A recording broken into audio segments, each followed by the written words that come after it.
mengi ambayo sijamalizia nakupendi. Nakumbuka hata ile ya ukombozi yenyewe bado hatukumaliza. Maana tulianzanga nayo kitambo.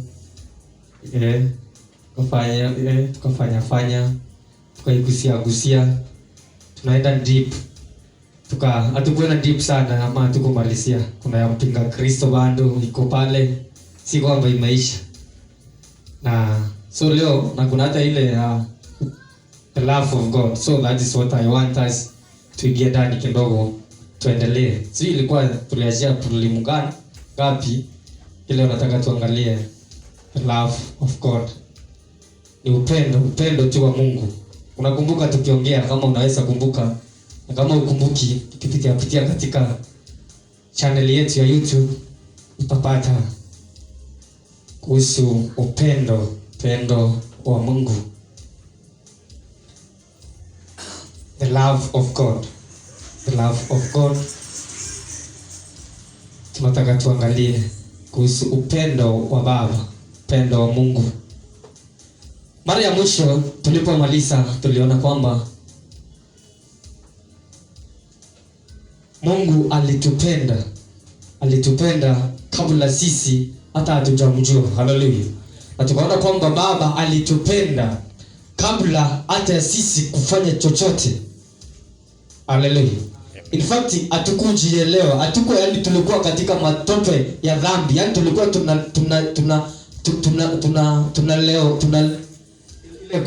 ile kuogelea. We are swimming in the sin. Hallelujah. Wakati Mungu alitupenda, tulikuwa tunaogelea katika dhambi, lakini akatupenda tungali kwenye dhambi. Hallelujah. So tukaona kwamba upendo wa Mungu, yani tukaangalia kwamba si chochote ambacho tulichokifanya cha maana ile tupenda.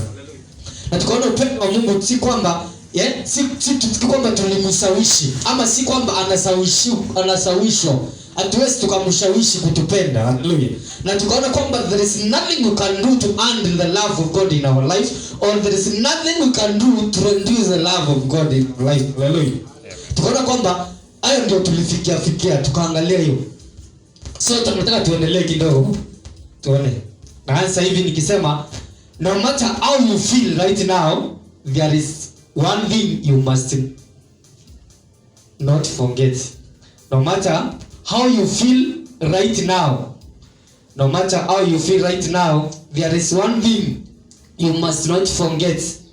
That is the Father's love. Haijalishi kila ambavyo unavyohisi saa hii, kuna kitu kimoja ambacho haufai ama upasi kusahau, ya kwamba upendo wa Baba. Hallelujah. Amen. Kwamba whatever, no matter what you are feeling, yani haijalishi jinsi ambavyo unavyohisi leo hii ama sasa hivi, kila ambacho haufai kusahau kabisa ni upendo wa Baba. Hallelujah. Katika maisha yako.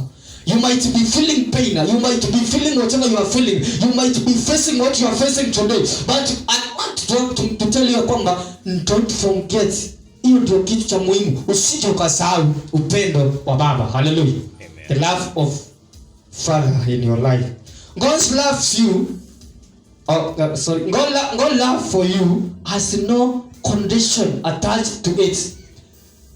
God's love for you has no condition attached to it. Ya kwamba upendo wa Mungu kwako hakuna chochote ambacho kinapatana na upendo wa Mungu. Yani there is no condition attached to it. Hallelujah. Upendo wa Baba, yani hakuna kile ambacho kinauambatanisha kwako. Upendo wa Mungu kwako, there is nothing is attached to it. Hallelujah. Hapo imagine, yani useme kwamba leo nilitoa mchana sana, nilijitoa sana, na nikajitoa nikakuja mapema. Hata mwenye akakuja mapema bado upendo wa Mungu uko ndani yake. Hallelujah. So upendo wa Mungu, there is no condition attached to it in your life. Hallelujah. Hakuna kile ambacho unaweza sema kinaambatanisha ama kinaambatanishwa na upendo wa Baba kwako. Msifu Yesu. It is a condition kwako. The love God has for you cannot be limited by your actions. Msifu Yesu. Amen.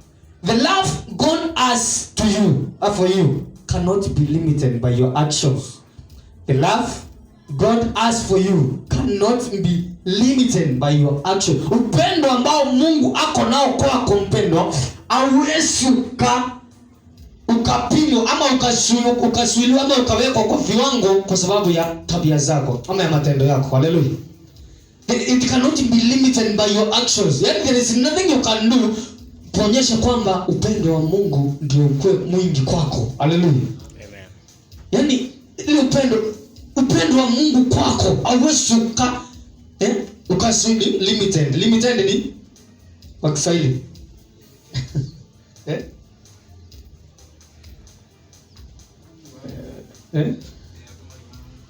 Ama viwango hivi. The love of God as for you cannot be limited by your action. Yaani wewe ukapimwa, yaani wewe ukakuwa na vipimo kwa sababu ya matendo yako. Upendo wa Mungu. So kile ambacho unafanya akifanyi Mungu kukupenda zaidi ama kutokupenda. Hallelujah. Upendo wa Mungu alikupenda kabla wewe hujajua kufanya hayo matendo unajifanyia. Hallelujah. Unajua ndini walitudanganya wakatuambia kwamba you must do something in order God to love you more. Ya kwamba ili Mungu akupende, the more you vile ambavyo unavyofanya matendo mazuri ama vile ambavyo unavyojitoa kwa Mungu ndivyo bado anazidi kukupenda. Wakatoa wapi? Kaandiko wapi? Alafu anasema ati ukimkaribia Mungu ndiye atakukaribia. Ati mkaribia Mungu akukaribie.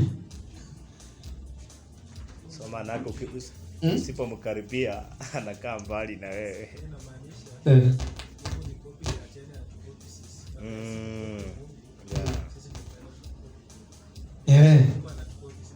Mungu anatukope sisi. Yaani Mungu anatuiga. Ndio anazaambia tukaribie Mungu. Sasa ni kumaanisha he is far from us.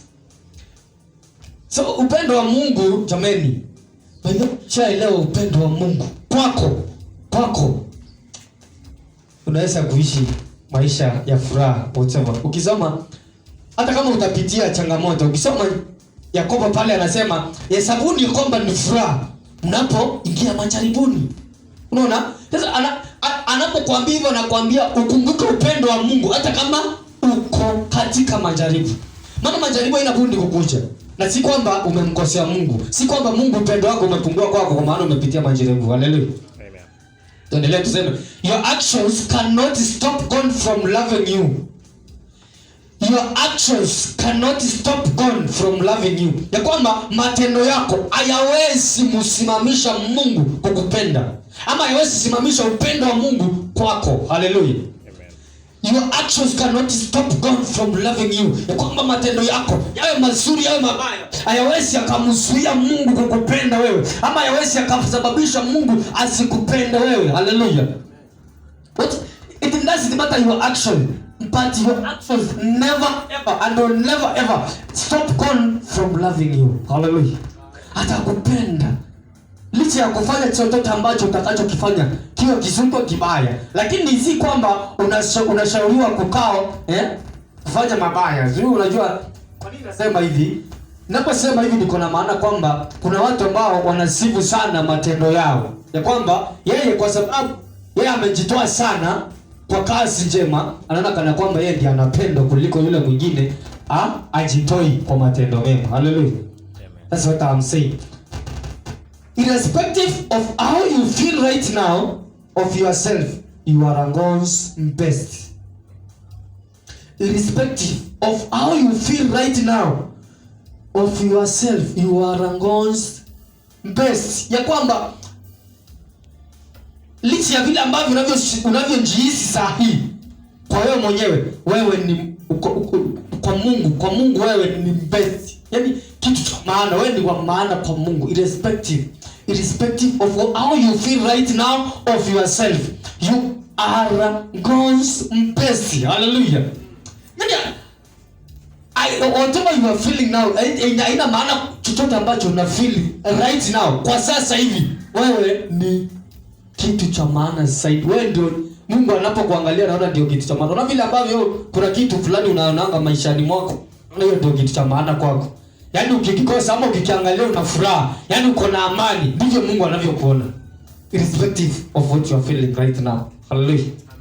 You are a God best and you will still remain to be God's best. Hallelujah. No matter what. Tunaendelea tukisema this truth cannot be told to you by your feelings. Unaona ukweli huu hauwezi ukaelezeka na hisia zako. Hii kitu ambacho nimesema, hiyo point nimesema kwamba irrespective of how you feel right now of yourself, you are God's best. You are God's best. And this truth cannot be told to you by your feelings. Hisia zako asiwezi kukuelezea ukweli huu ama sikafanya ukaona ukweli huu. Hallelujah. Maana vile ambavyo unavyohisi au haiwezi kukuelezea. So usipende Mungu ama usione upendo wa Mungu ama usipime upendo wa Mungu katika hisia zako. Vile ambavyo unavyo feel. Hallelujah. Because unaweza kuwa una feel uchungu. So hiyo feelings ambazo unaishi asiwezi kukuelezea ukweli huu kuhusu upendo. Hallelujah. Kuhusu upendo wa Mungu. Hallelujah. That's what I mean. Ya kwamba this truth can only be told by your feelings. Yani hisia zako. Ona mfano za hii, uenda unaumwa na kichwa. Hiyo vile ambavyo unavyohisi. Hiyo feelings zako sasa vile unahisi ndani ya mwili wako, haziwezi kueleza ukweli huu. Sasa kueleza tofauti. Hallelujah. Amen. So usipime upendo wa Mungu from your feelings. Yaani elewa Mungu kwamba yeye ni love, he is love. Na nature yake, asili yake ni katika upendo. Hallelujah. Irrespective of what you are feeling, anakupenda. Your action can only hinder you from knowing the Father's love. Your actions can only hinder you from knowing the Father's love for you, but your actions cannot stop God's loves you. Your actions can only hinder you from knowing the Father's love for you, but your actions cannot stop God's love for you. Your action can only, yani sinaweza tu kukusuia tu gani kukujua upendo wa Mungu kwako. Unaona? Matendo yako yanaweza kuzuia kuona upendo wa Mungu kwako, lakini matendo yako hayawezi yakamsimamisha Mungu kukupenda wewe. Hallelujah.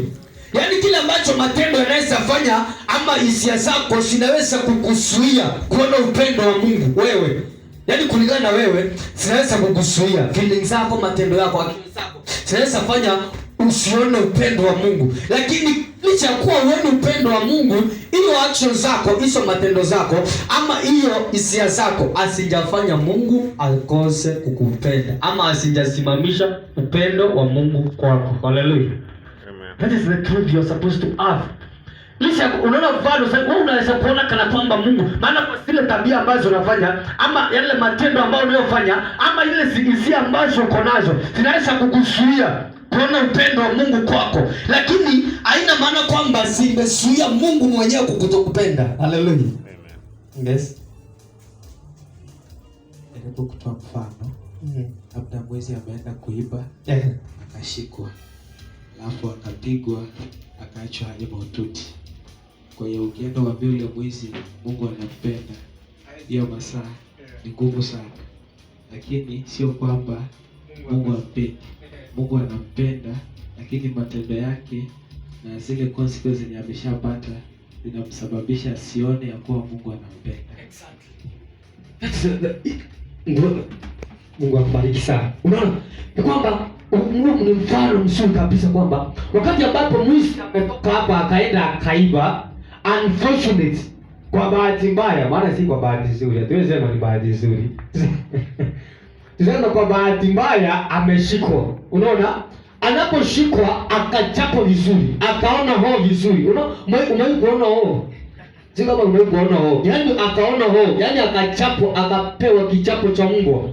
So yeye ukimpata katika ile hali umwambie kwamba Mungu anakupenda ndugu yangu, anaweza hata kukugonga. In fact hawezi kuelewa unamaanisha nini. Mungu akanipenda na akaruhusu nishikwe. Si Mungu aliruhusu, ni matendo yako. Lakini kwa sababu umeshikwa na ukachapwa, haina maana kwamba kile kitendo maana umechapwa Mungu hakupendi. Lakini kulingana na vile ambavyo hiyo matendo yako ndio yanakuzuia kuona upendo wa Mungu ndani yako. Haleluya. Amen. Hayo tuko sawa. So actions zako zile kile zinafanya tu ni kukuzuia. It's only in you from knowing the love of God. But your actions cannot and will never stop God from loving you. Hallelujah. Amen. Yuko hivi. Kwamba matendo yako haiwezi kumzuia kabisa Mungu kutakupenda. Hallelujah. Amen. Lakini wanauliza, sasa una maana kwamba Mungu anapenda wezi? Yes, anawapenda. Anawapenda. Kwa nini asiwapende? Ndio sababu alikufa msalabani. Ndio sababu akakufa msalabani. Kama hapo alikuwa angekufa msalabani, yes.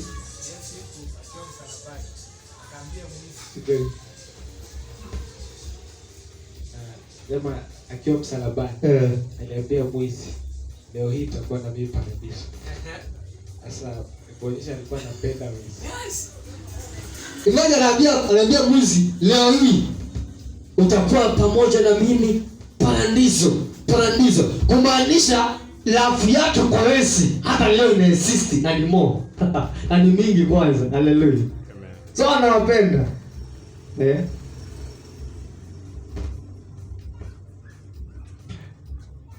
God's love is eternal for you. Maliza pale nikisema kwamba your actions can only hinder you from knowing the Father's love for you, but your action cannot stop God's love you. And God's love for you. God's love is eternal for you. Hallelujah. God's love is eternal for you. Ya kwamba upendo wa Mungu ni wa milele kwako. Hallelujah. Yani there is nothing can drive that love from you. Hallelujah.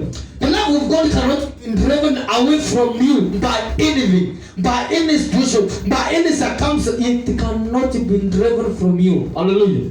Kwamba upendo wa Mungu ni intact kwako, ni wa milele. It is eternal. Sio watu wanachukuliaje Mungu. Wanaona Mungu anafanya vitu tu sasa muda sisi perishable things. God has no perishable things in him. What causes us is eternal, everlasting things. Sile zinatoka kwake. Hallelujah. Whatever you receive from God, it is eternal. So even the love of God for you, ama kwako ni ya milele. Ya kwamba ufanye kizuri, usifanye kizuri, iko milele na iko intact. Hallelujah. Amen. Nothing else. Hata ufanye nini. Na hii ndio kweli unahitaji kuwa na maana utakutana na wapili pale ambao wako na double mind and sijui ama niseme nini, watakuanza kuushawishi kwamba eti kwa sababu umefanya hiki upendo wa Mungu umepungua kwako. So unahitaji kufanya jambo ili upendo wa Mungu urudi kwako. Eti Mungu anaweza withdraw love of him from somebody. More so the believer. Yani hata muamini kabisa ambaye amesaliwa na Mungu, amesaliwa na mbegu ya Mungu, amesaliwa kwa neno la Mungu, kwa kusudi la Mungu, si kwa mapenzi ya mwanadamu. Halafu namwambia upendo wa Mungu unaweza toka kwake. Are you serious? Really? It's a turn for you. No one can explain the love God has for you. Yani by the way, tunakosa hata maneno ya kuelezea upendo Mungu alio nao kwako. No one can explain the love God has for you. Yani upendo ambao Mungu alio nao kwetu, hata una maneno ya kuyaelezea. Maneno yanakosa kabisa kuelezea ule upendo Mungu alio nao juu ya maisha yako. Hallelujah. Amen. No one can explain the love God has for you. There is nothing you can do to make God stop loving you. Amen. Najua watu watashangaa sana. Sasa acha vile wanasema kwamba tunasema hakuna dhambi. Sasa wakisikia hivyo watashangaa zaidi. Mimi sijasema hakuna dhambi. Lakini nimesema hivi, there is nothing you can do to make God stop loving you. Amen. Kisa mtumishi unamaanisha hata mtu hata akienda kushirati bado Mungu anampenda? Anampenda. Hakuna chochote ambacho unaweza fanya Mungu aache kukupenda. Nothing. There is nothing you can do to stop or to make God stop loving you. Absolutely nothing. Absolutely nothing. And I'm repeating, absolutely nothing. Hakuna kabisa. Hallelujah. Hakuna kile ambacho unaweza fanya, yaani upunguze upendo wa Mungu kwako. Yaani utapunguzaje na yeye ndio, yaani ni nature. Nipeane mfano gani? Unaona? Yaani niseme vile ambavyo hakuna kile ambacho unaweza fanya usiishi njaa. Yaani hakuna kile ambacho unaweza fanya uishi njaa. Lazima tu utaishi njaa. Hata ufanye nini. Yaani vile ambavyo itakuja tu automatically njaa. Unaishi tu njaa hata ukikula aje. Ndivyo Mungu hawezi kukosa kupenda. Yaani hiyo ndio nature ya Mungu. Hiyo ndio nature ya Baba. Kwamba hakuna kile ambacho unaweza fanya aache kukupenda. His nature is love and he is patiently waiting for you to come to the knowledge of his love for you. His nature is love. His nature is love. And he is patiently waiting for you. He is patiently waiting for you to come to the knowledge of his love for you. Ya kwamba asili yake ni upendo na anakungojea kwa upole tu, kwa utaratibu tu, akikupa muda ukuje katika maarifa ya upendo wake kwako. Haleluya. Ufikie katika maarifa ya upendo wake, yaani ya kwamba asili yake ni upendo na anangojea tu kwa uvumilivu, yaani kwa upole tu, kwa utaratibu ufikie katika maarifa ya kujua na kuelewa upendo wake kwako. Haleluya. Amen. His nature is love and he is patiently waiting for you to come to the knowledge of his love for you. Kitu kinangojea kila ambacho baadaye kinaleta shinda, it is the knowledge to and the love of God. Nothing else. Hallelujah. Amen. Because ufahamu ama maarifa ulio nayo kuhusu upendo wa Mungu ndio inayosababisha uone kwamba Mungu akupenda. Lakini the moment that you have the knowledge of his love towards you, hakuna wakati ambapo utaona kana kwamba akupendi. Hallelujah. Amen. So he is just waiting for you to come to the knowledge of his love for you. That is the nature of love. Hiyo ndio asili ya upendo. Yaani vile ambavyo anakungoja tu pole tu akivumilia ufikie hiyo kiwango, hiyo maarifa, ufikie maarifa ya kumuona, ya kuelewa upendo wake kwako. Hiyo ndio tunaita asili ya upendo. First Corinthians, somea kwa King James kama 13:4-8. Itiapitia tu kidogo. Ni tulisungumza sana na tunaendelea sasa kuipata in deep. Tunaendelea kuipata katika undani zaidi upendo wa Mungu. 13:4-8. King James. Na unisaidia Kiswahili kwa First Corinthians 13:4-8.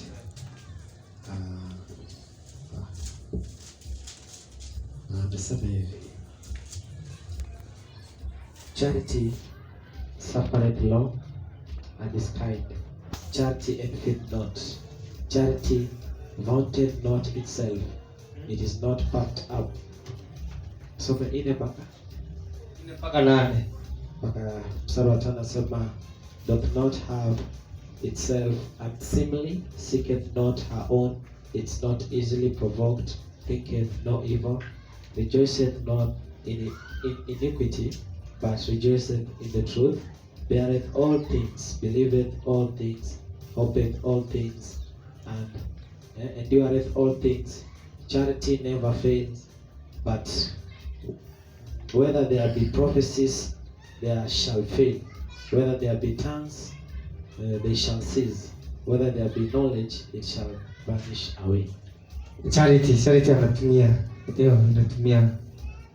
charity yo verse 4. Kwa Kiswahili nasema Wakorintho wa kwanza 13 wazia mlango ama mstari wa 4. Upendo uvumilia, ufadhili, upendo, hauzuni, upendo hautakabari, haujivuni, haukosi kuwa na adabu, hautafuti mambo yake, hauoni uchungu, hauhesabu mabaya, haufurahii udhalimu, bali ufurahi pamoja na kweli. Vumilia yote, uamini yote, utumaini yote, ustahimili yote. Pendo haupungui neno wakati wowote.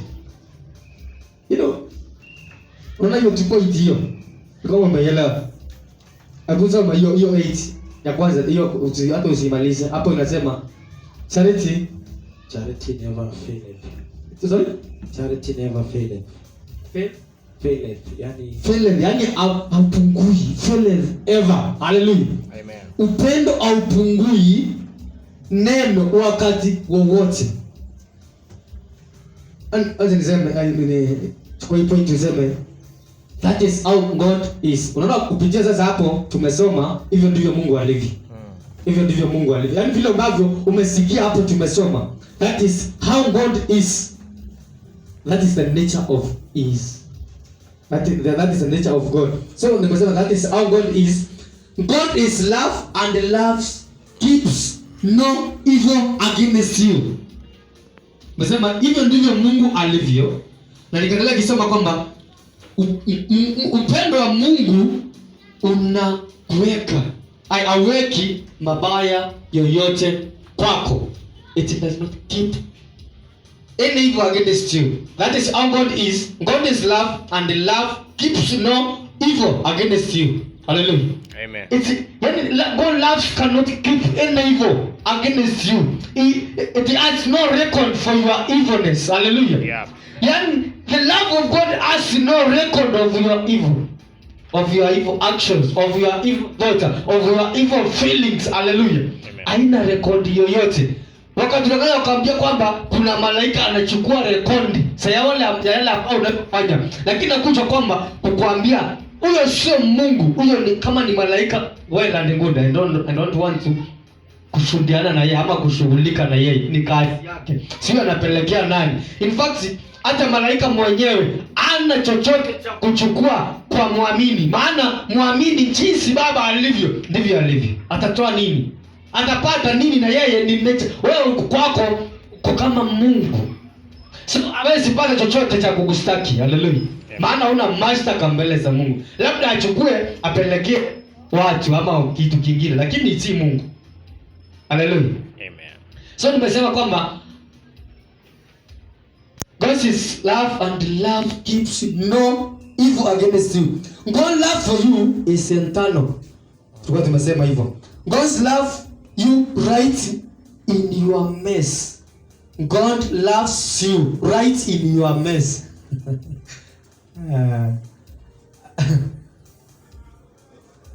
Watu wanashanga, wale ambao wanachanganyikiwa na by the way, na kama kuna mtu yote ambao ako na shinda, umesoma maandiko kabisa, maybe ukakuta auelewi wokovu ama haki, just don't state, don't to be ashamed of asking for us.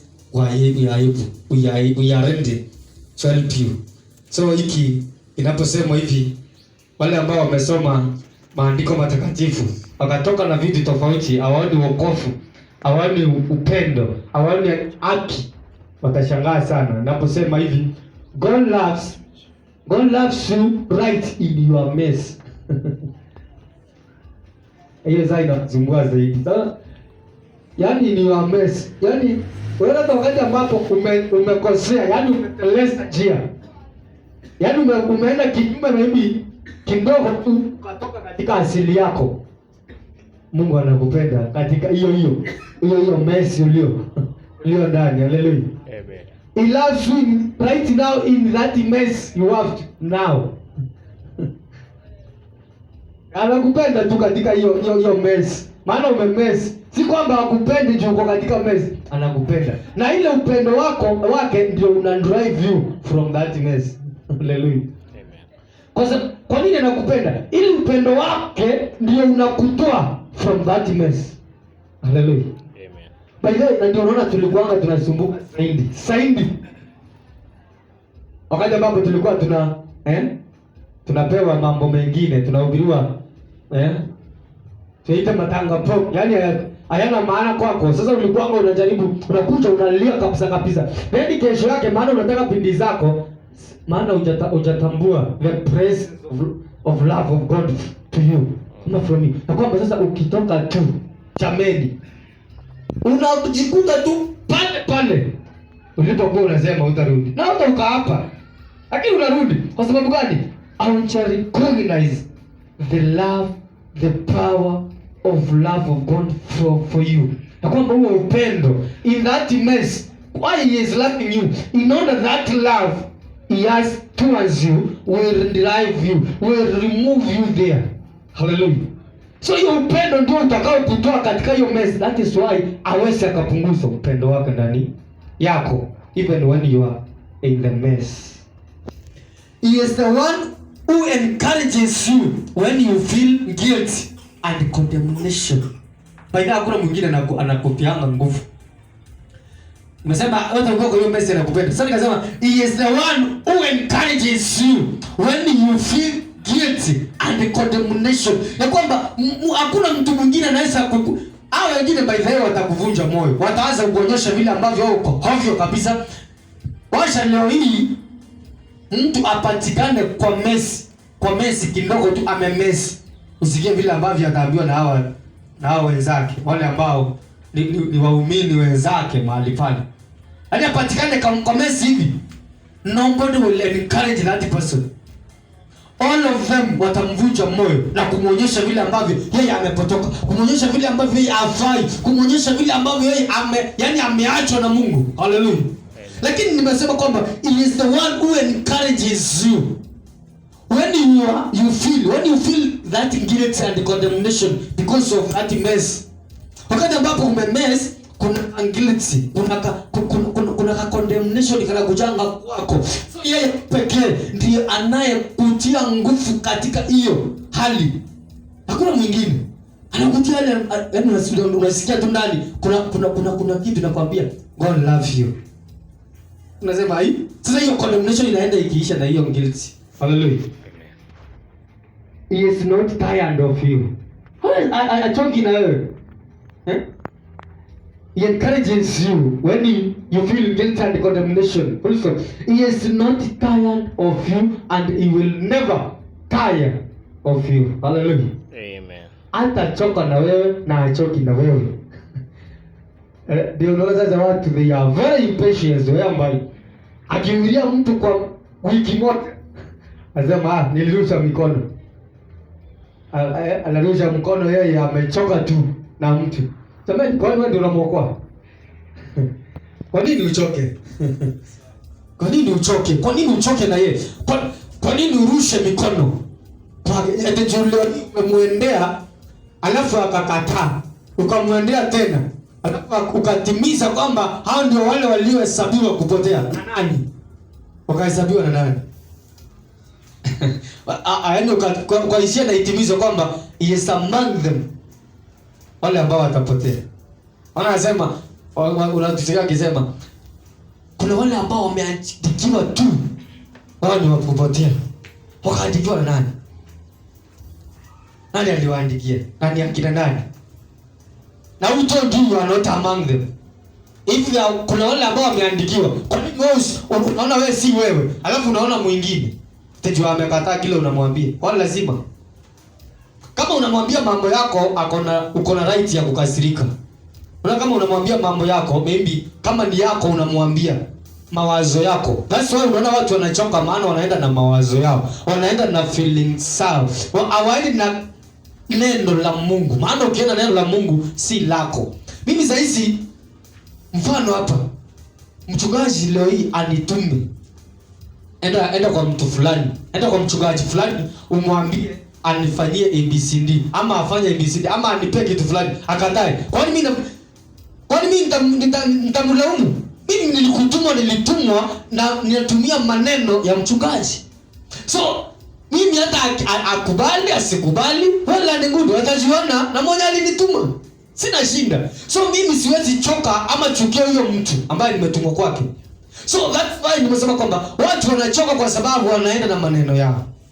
Lakini kama umetumwa Maana anawaambia endeni mkasema yote mliosikia kwangu si yao. Lakini leo hizi wanatoa wapi? Si kama walisikia ama ni yao. Sasa wao wanachoka. Yes. Kuisi wahubiri wamekeuka wakakalia kiti cha hakimu. Ndio wanahukumu. Ndio wanahukumu kwamba huyu aliandikiwa pande hii na huyu pande hii. Na hitimisho anatoa wapi? Anatoa wapi? Mhukumu wa haki ni mmoja. Ni mmoja. Yeye ndiye atajua aliyekataa injili na aliyekubali injili. Ndiye atajua vile atamshughulikia. Wote watajuana jameni. Si wewe. Mimi nimekuletea injili. Sitachoka na yeye ama nianze kukukondemu. Yaani nianze kusema kukuhukumu kwanza kwamba wewe ulikuwa mmoja wa kupotea. Mimi kazi yangu imeisha. As long as nimekuja nikakwambia it's upon you and upon who sends me. Yeye ndiye atakushughulikia. Mimi sina uwezo wa kushughulikia kando na kukupa ujumbe ambao nimepewa, nothing else. Kukubali na kutokubali kwako mimi haiwezi fanya mimi niseme wewe ni mkaindi. Mmoja ambaye alinituma yeye ndiye atajua kama ni mkaindi, atashughulikia. Sasa mimi nitakaje niseme wewe ni mkaindi jamani? Maana maneno si yangu. Nimeyatoa hapa bila ambavyo nimeambiwa. Enenda ukaseme. Haleluya. Yes. So haiwezi choka na wewe. So wewe ambao unachoka na watu baada ya kuhubiria, rudia notes. Rudia notes zako. Wewe unahubiri nini? Rudia. Usione haya. Usione aibu. Haleluya. Ikiwa utachoka na unaita injili. Yaani ati unasema umehubiria mtu injili alafu umechoka na yeye. Rudia wewe ni injili. Ya kutoka wapi? Kama ulitoa wapi? Yes, not tired of you. Yes, that small voice that says I love you. Yaani unasikia kale ka sauti kandogo. Chini lugha ya mtaa utasema chini ya maji. Kuna ka sauti chini ya maji. Kana kuambianga nakupenda. So is that small voice that says I love you. Don't give up. Umeisikia ukiwa in a mess ama ukiwa katika situation fulani, maybe hata ukiwa umelala tu unaanza kusikia I love you. Don't give up. Hiyo ni yeye mwenyewe. Maana anakupenda. Hallelujah.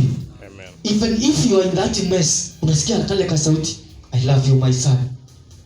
I love you my child. Don't give up. Yaani ulikuwa karibu ukate tamaa kwa sababu ya huduma. Unasikia I love you. Don't give up. Sasa ni yeye, si mwanadamu. Mwanadamu hawezi akakupa. Mwanadamu anataka uache akucheke. Si mwanadamu. Ni yeye. That is his nature. Hallelujah. Amen. Don't give up. Your conscience and society, including your friends, may be judging you of what they have heard about you. Unaona sometimes hisia zako, marafiki zako, yani society inaweza kuwa inakuhukumu kwa kile ambacho wamesikia kutoka kwako. Haleluya. Yani hiyo tu anaanza kukuhukumu. Na basi wao wanahukumu kwa kile ambacho maybe wamesikia fununu. Wakaanza kusema kwamba upendo wa Mungu umetoka. Now to grow in the love of God, you must grow in the revelation of Christ through the Word. Hallelujah. Amen. Now to grow in the love of God, you must grow in the revelation of Christ through the Word. Period. Hallelujah. Ya kwamba kukua katika upendo wa Mungu na kuelewa zaidi upendo wa Mungu ni lazima ukue na uelewe ufunuo wa Kristo kupitia neno. Hallelujah. Unapojua neno, unapokuwa katika neno, unapokuwa rooted in the Word and in the revelation of Christ, that is the time you will understand the love of God to you. Hallelujah. Praise God. Hiyo tu pekee ndio inafanya. Yaani wakati ambapo utakapofikia itimizo ya kuelewa upendo wa Mungu, ni wakati ambapo utafikia kumjua na kuelewa ufunuo wa Yesu kupitia neno. Hallelujah. Kuelewa ufunuo wa Yesu ni kuelewa kile ambacho amefanya kwako, kile ambacho yani kazi milifu, kazi kamili kabisa, haina dosari, haina makosa aliyofanya kwa ajili yako. Hiyo ndio kuelewa ufunuo wa Kristo kupitia neno la Mungu. Haleluya. Amen. Unaona kama haujafikia kuelewa revelation of Christ through the word, utakuja kuelewa upendo wa Mungu. Maana yeye ni upendo. Kwani utaelewa wapi? Usipoelewa Kristo, usipomfahamu Kristo kabisa kwa kiundani, hautaelewa Mungu. Na moso hautaelewa upendo wake. Haleluya. Amen. Everyone, it is my revelation that you can grow in love. Nothing else. It is by revelation, or it is by this revelation that you can grow in love. Ni kwa ufunuo tu wa kuelewa Kristo, wa kumfahamu Kristo, ndio utakapojua upendo wa Mungu. Sio kwa njia yote, kwa jingine yote. Si kwa unabii, si kwa ndoto, si kwa maono, si tu kwa matukio, si kwa mawazo yako, si kwa hisia zako, hautamuelewa Mungu. Ni kwa ufunuo tu ambao ni ufunuo wa kumuelewa Kristo. Hapo ndio utakapojua ukweli wa neno wa upendo wa Mungu. Haleluya. Hakuna mahali kwingine. It's only by this revelation that you can grow in love. Yes, love grows according to knowledge. Love grows according to knowledge. Love of God in you grows according to your knowledge of Christ. Hallelujah. Amen. Love grows according to knowledge. Meaning, when your knowledge grows in Christ, your love will grow. Hallelujah. Meaning, when your knowledge grows in Christ, your love will grow. Hallelujah. Kwamba nimesema katika ufunuo wa Kristo, katika kumuelewa Kristo, ndio utakapoelewa upendo wa Mungu kwako. So kumaanisha nini? Jinsi ambavyo unavyozidi kukua na maarifa zaidi kuhusu Kristo, ndivyo unavyozidi kukua na maarifa na kuelewa upendo wa Mungu ndani yako. Haleluya. Amen. Lakini the more maarifa kuhusu Kristo, kuhusu ufunuo wa Kristo, vile ambavyo inadidimia, vile ambavyo inaendelea ikizimia, ndivyo ambavyo unavyozidi kusimia katika kujua upendo wa Mungu katika maisha yako. Haleluya. But God is patiently waiting for you to let go what happened and open your heart for him to fill you with his love. No matter, Mungu tu anangojea tu kwa uvumilivu. Kwa kwamba wacha tu kile ambacho kimeshatendeka, alafu ufungue moyo wako kwake ili akujaze na upendo wake. Kwamba anangojea tu. Unajua sometimes si kwamba yeye amejawindua upendo wako wake kwako, lakini wakati ambapo unaona kana kwamba maana knowledge yako iko chini ama iko haijafikia kiwango cha kuelewa upendo, yeye tu anangojea tu. Wakati ambapo knowledge yako itafikia ufungue, yani wakati ambapo nia yako imefunguka, hata moyo wako sasa umeanza kuelewa, yani unaanza kupokea upendo wa Mungu ndani yako. Hallelujah. It's just waiting for you. It means you to let go that feeling of rejection and put on the truth of his love for you. Unaona vile ambavyo umekataliwa, ile unaona kana kwamba eti uko na roho ya kukataliwa. Uko na roho ya rejection, maana anakuambia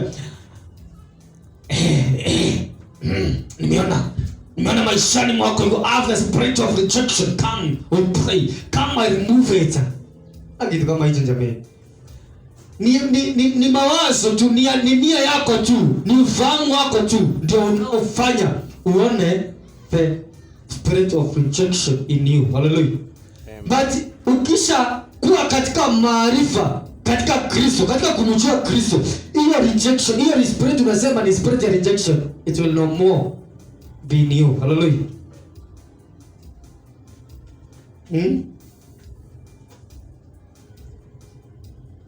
And put on the truth of his love for you. Kwamba uondoe hiyo nia, alafu uweke ukweli wa neno lake kwa upendo alio nao. Kwa he loves you beyond word. Mungu anakupenda zaidi ya maneno. Unaona vile ambavyo maneno mtu anasemanga, yule anaweza kuja nikwambia I love you my brother Mike. Upendo wa Mungu ni zaidi ya hivyo. Yaani it is beyond the word.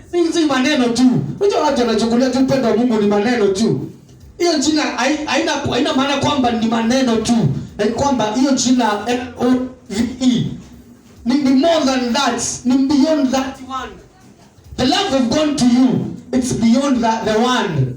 The one by itself. The one, hiyo neno yenyewe kwako ama kwa Mungu ni zaidi ya vile ambavyo unavyoiona kwa hiyo neno. Haleluya. Yaani jina upendo ni zaidi ya hiyo.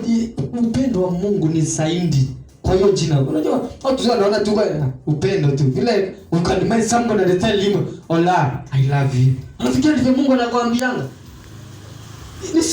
Ni zaidi ya jina. Haleluya. Upendo wa Mungu ni zaidi ya jina kwako. Upendo wa Mungu ni Mungu yani. Ni Mungu mwenyewe. Upendo wa Mungu ni Mungu. Acha na hiyo ya kudanganya, unaambiwa kwamba hata sikuli kwa sababu yako. Eti unaambiwa si hii upendo hii ya watu ya kudanganyana hapa, nakwambia sikula hiyo time anarua saa 3.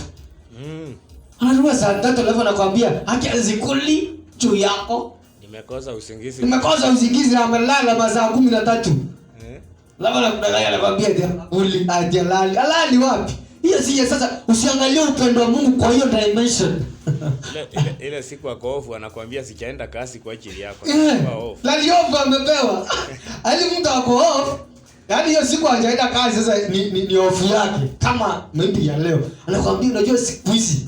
Yaani unaona kutoka jana hata nimeamua sasa kazi juu ya kukuwaza.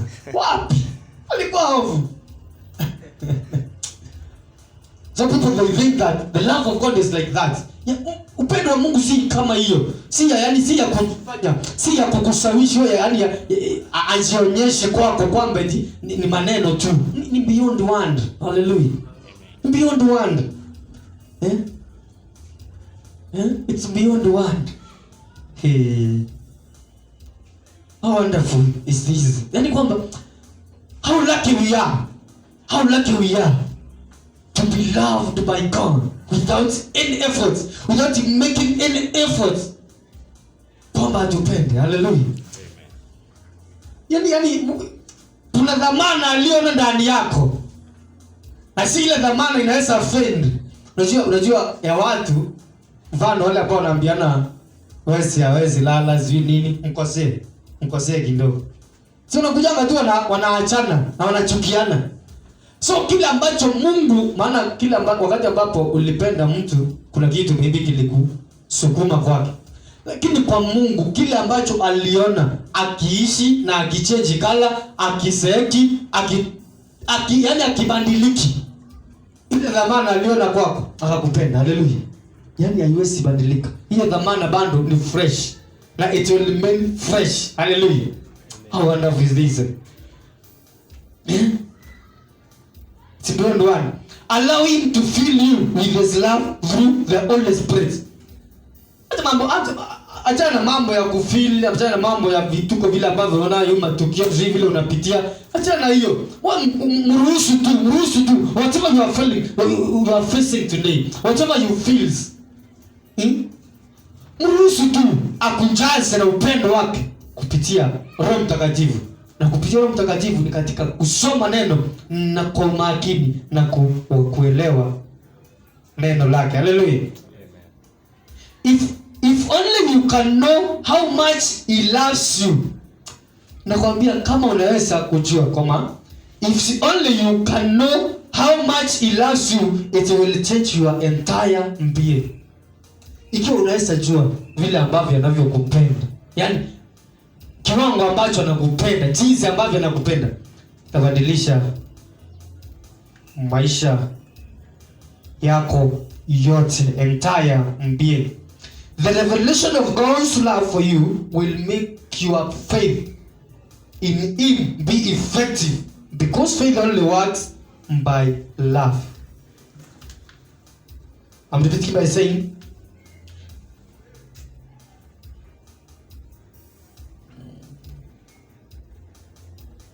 revelation of God's love for you will make your faith. The revelation of God's love for you will make your faith in Him be effective. Because faith only works by love.